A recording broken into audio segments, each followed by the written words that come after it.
नमस्कार दोस्तों, स्वागत है आपका आपके अपने YouTube channel Bihar blind student help में। दोस्तों, आज के होम साइंस एपिसोड में अध्याय 9 जिसका नाम है श्वसन तंत्र या श्वसन संस्थान पार्ट 1 को सुनेंगे। प्यारे दोस्तों, इस वीडियो में बताए गए सभी जानकारी एवं तथ्यों को ध्यान से सुने। अगर हो सके तो उन्हें नोट भी कर सकते हैं ताकि परीक्षा के समय आपके सामने प्रश्नों का पर्याप्त संग्रह हो जाएंगे, जिससे आपको रिवीजन करने में मददगार साबित होगा। वीडियो में आगे बढ़ने से पहले आपसे एक रिक्वेस्ट है, यदि आप इस चैनल पर नए आए हैं तो चैनल को सब्सक्राइब कीजिएगा, वीडियो को लाइक और दोस्तों और सहपाठियों के साथ शेयर कीजिएगा। अपनी कीमती राय कमेंट में जरूर लिखिएगा। आगे इस चैनल पर किस तरह का कंटेंट देखना पसंद करेंगे, क्योंकि इस चैनल पर इसी तरह के से इन्फॉर्मेटिव हेल्पफुल वीडियो लाया जाएगा आने वाले समय में और भी यूनिक होने वाला है, इसलिए आप इस चैनल से जुड़े रहें। आइए दोस्तों, सुनते हैं मीनाक्षी मैम से। होम साइंस क्लास 10 चैप्टर 9 श्वसन तंत्र या श्वसन संस्थान। श्वसन यानी रेस्पिरेशन, RESPIRATION। सांस ग्रहण करना और इसे परित्याग करना सजीवों का प्रधान गुण है। बच्चा जन्म लेने के उपरांत सांस लेना आरंभ करता है। फेफड़ों में सर्वप्रथम वायु का भरना बच्चे के जीवन की एक विशिष्ट घटना है। सांस लेने और इसे निकालने वाली क्रिया बच्चे के जन्म लेते ही आरंभ होती है और जीवन पर्यंत चलती रहती है। बचपन में इसकी गति अपेक्षाकृत अधिक होती है। ज्यों-ज्यों उम्र बढ़ती जाती है त्यों-त्यों इसकी गति मंद पड़ती जाती है। श्वसन क्रिया।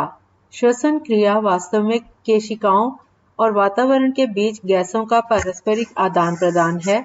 कीट पतंगों में शरीर स्थित विशेष छिद्रों द्वारा ऑक्सीजन ऊतकों में पहुंच जाता है। जानवर जैसे बहुकोशिकीय जटिल जीवों में शरीर की प्रत्येक कोशिका का वातावरण से सीधा संपर्क नहीं रहता। फलतः शरीर के निर्दिष्ट स्थानों पर वायु के संवहन की आवश्यकता उत्पन्न हो जाती है। इसी की पूर्ति श्वसन क्रिया यानी रेस्पिरेशन द्वारा होती है। और अब टॉपिक है श्वसन क्रिया की आवश्यकता, नीड फॉर रेस्पिरेशन। जीवों को काम करने के लिए शक्ति और जीवित रहने के लिए उपयुक्त ऊर्जा चाहिए। ये दोनों उन्हें भोजन से ही प्राप्त होती हैं। हमारे शरीर के अंदर पेशियों में भोजन का मंद दहन यानी माइल्ड ऑक्सीडेशन होता है, जिसके फलस्वरूप हमें ऊर्जा और शक्ति दोनों प्राप्त होती हैं। दहन क्रिया के लिए ऑक्सीजन की आवश्यकता होती है। यह हमें सांस द्वारा वायु से प्राप्त होती है। दहन के फलस्वरूप विकार के रूप में कार्बन डाइऑक्साइड और जल उत्पन्न होते हैं, जिनका शरीर से बाहर निकल जाना आवश्यक है। इन दोनों क्रियाओं की पूर्ति के लिए हमें श्वसन क्रिया की जरूरत पड़ती है। मानव के श्वसन तंत्र का चित्र दिया गया है।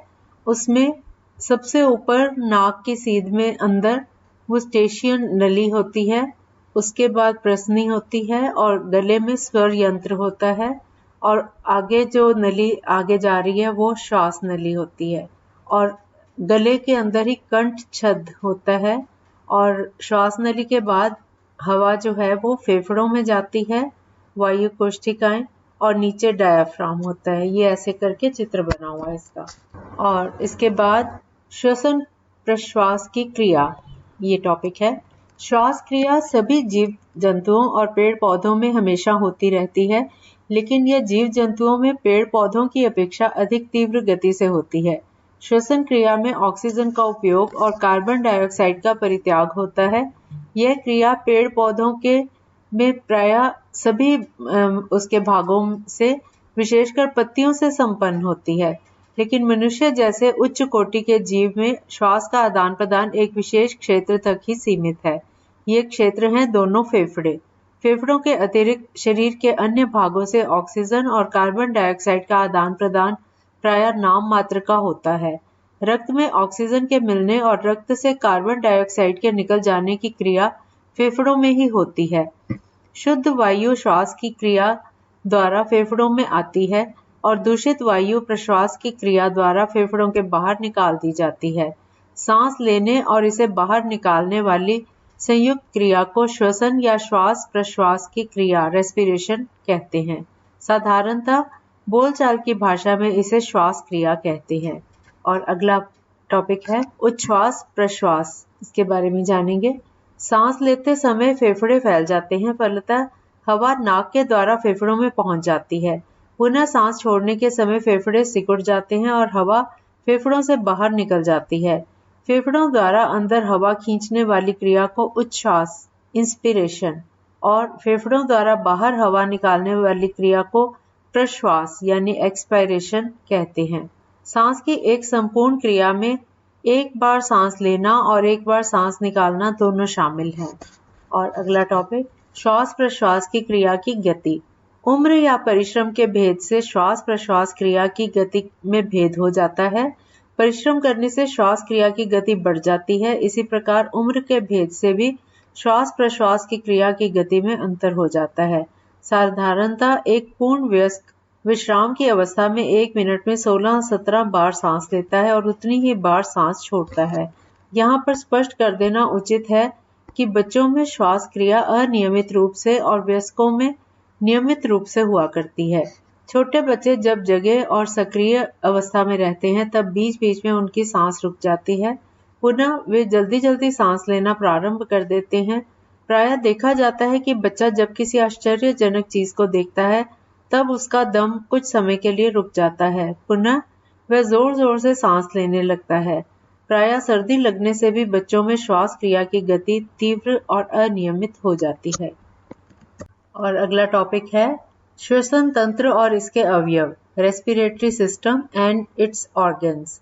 श्वसन तंत्र बाह्य श्वसन क्रिया को संपादित करने के लिए मानव शरीर में विशिष्ट अंगों का एक वृहद समूह है। इस समूह को श्वसन तंत्र यानी रेस्पिरेटरी सिस्टम कहते हैं।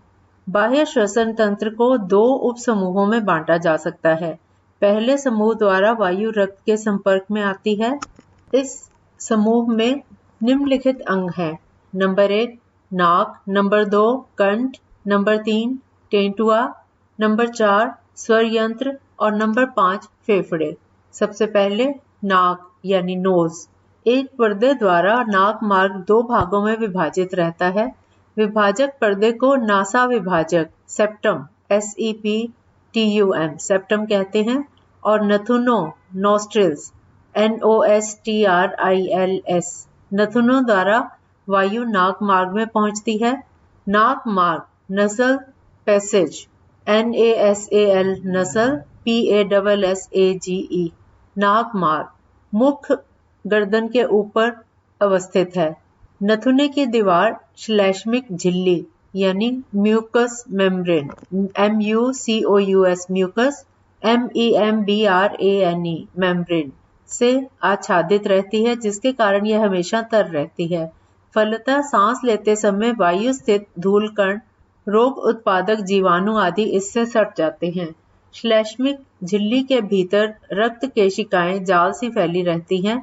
फलतः नाक के मार्ग से होकर फेफड़ों में वायु के जाते समय सूखी हवा गर्म तथा तर और ठंडी हवा गर्म हो जाती है। नथुने में छोटे छोटे लेकिन घने बालों का समूह भी रहता है, जो धूल के कणों, कीड़े मकोड़ों आदि को अंदर नहीं जाने देता। इस प्रकार यह फिल्टर का काम देता है। तो इसकी बनावट में नासा झिल्ली, नासा विभाजक और नाक और टर्मानेंट और यूस्टेशियन और नली का मुंह और कंठ, ये सारे पार्ट्स नाक के भीतर दिखाए गए हैं चित्र में। उपर्युक्त विवेचनाओं से स्पष्ट है कि प्रकृति ने वायु को सांस लेने के योग्य बनाए रखने का एक उत्तम प्रबंध कर रखा है और यह प्रबंध है नाक। अतः हमें नाक द्वारा ही सांस लेनी चाहिए। मुंह द्वारा सांस लेने से धूल के कण आदि फेफड़ों में पहुंच जाते हैं। साथ ही ठंडी वायु पर्याप्त मात्रा में गर्म भी नहीं हो पाती। फलतः फेफड़े संबंधी रोगों के होने का भय रहता है। और अब अगला पॉइंट कंठ, फेरिंक्स PHARYNX। कंठ में सांस द्वारा ली गई वायु नाक मार्ग से होकर कंठ में जाती है।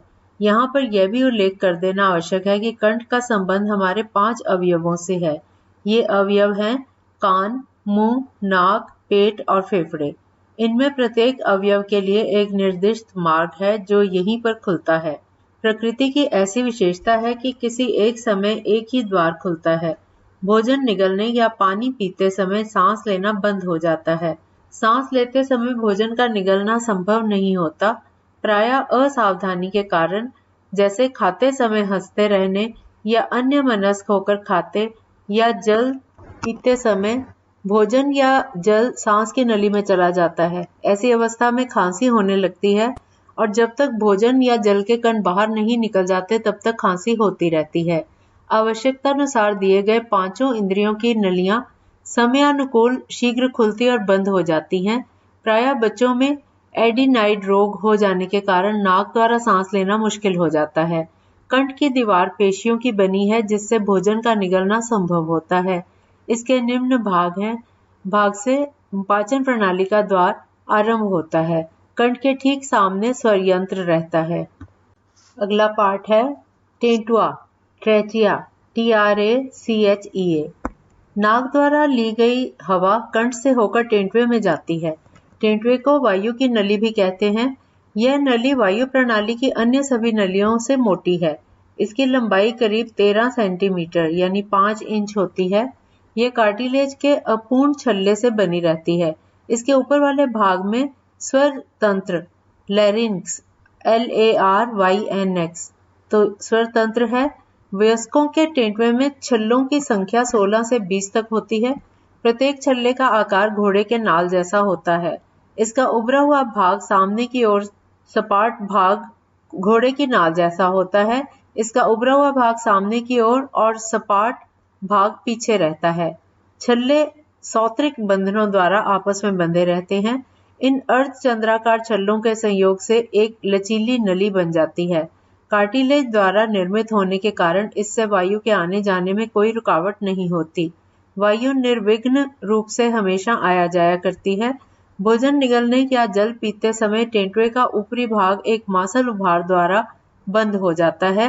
ऐसे मांसल उभार को उपजिह्वा एपिग्लॉटिस EPIGLOTTIS उपजिह्वा कहते हैं। इस नली का सपाट भाग झिल्ली का बना रहता है। इसके साथ साथ पीछे की ओर भोजन की नली नीचे उतरती है। भोजन की नली से भोजन के आमाशय में जाते समय यह कुछ दब जाती है। प्रायः इस भाग में भोजन के अटक जाने से वायु के मार्ग में अवरोध उत्पन्न हो जाता है, जिससे हमारा दम घुटने लगता है। टेंटुआ और इसकी शाखाओं को भीतरी दीवार वर्तमन सिलिया द्वारा आच्छादित करती है। सिलिया के स्पेलिंग CILIA। ये वर्तमन हमेशा ऊपर की ओर गतिशील रहते हैं। फलतः धूल आदि के कण मुंह की ओर चले जाते हैं तथा खांसने या गला साफ करते समय श्लेष्मा के साथ बाहर निकल जाते हैं। और अब इसके आगे पार्ट्स हैं। क भाग स्वर यंत्र लैरिंक्स LARYNX लैरिंक्स स्वर यंत्र के बारे में जानेंगे। टेंटुए के ऊपर वाले फैले हुए भाग को स्वर यंत्र कहते हैं। यह पहले और दूसरे कार्टिलेजों द्वारा निर्मित हैं, जिन्हें क्रमशः थायराइड और क्रिकोआइड कहते हैं। ये सौत्रिक तंतुओं द्वारा आपस में जुड़े रहते हैं। पहले का ऊपरी सिरा कुछ निकला हुआ रहता है, जो गले के सामने उभरा हुआ दिखाई पड़ता है। इसे अंग्रेजी में Adam's apple ADAMS Adam's apple APPLE Apple कहते हैं। यह सौत्रिक बंधनों और पेशियों द्वारा एक अर्धचंद्राकार अस्थि से, जिसे हाईआइड अस्थि इंग्लिश में hyoid bone HYOID hyoid bone कहते हैं, संयुक्त रहता है उससे। ये इस भाग का मुख्य काम ध्वनि उत्पन्न करना है। इसमें झिल्ली लगी रहती है। साधारणतः सांस लेते समय यह प्रायः निष्क्रिय रहती है। बोलते समय इस भाग में कंपन होता है, फलतः ध्वनि की उत्पत्ति होती है। स्वर यंत्र टेंटुए का ऊपर वाला मोटा और चौड़ा भाग है। भोजन निगलते समय यह कुछ ऊपर उठ जाता है। गले के सामने हाथ रखकर निगलने की क्रिया करने से इसका अनुभव सहज ही किया जा सकता है। प्रायः दुबले पतले पुरुष के गले के सामने के भाग में यह स्पष्ट दिखाई पड़ता है। और इसके बाद ख भाग उपजिह्वा एपिग्लॉटिस EPIGLOTTIS स्वर यंत्र के मुंह पर कार्टिलेज का पर्दा रहता है और जिसे उपजिह्वा कहते हैं, एपिग्लॉटिस कहते हैं। स्वभावतः यह सीधा खड़ा रहता है, जिससे वायु के आने जाने में कोई अवरोध नहीं होता।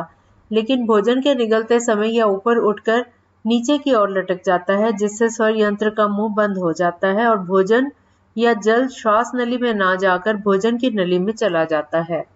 उसके बाद ग पॉइंट श्वास प्रणाली, bronchial system, BRONCHIAL, bronchial system.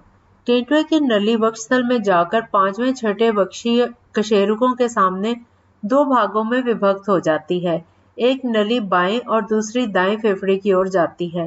फेफड़ों में प्रवेश करने से पूर्व प्रत्येक नली पुनः दो शाखाओं में विभाजित हो जाती है, जिन्हें श्वास प्रणाली कहते हैं।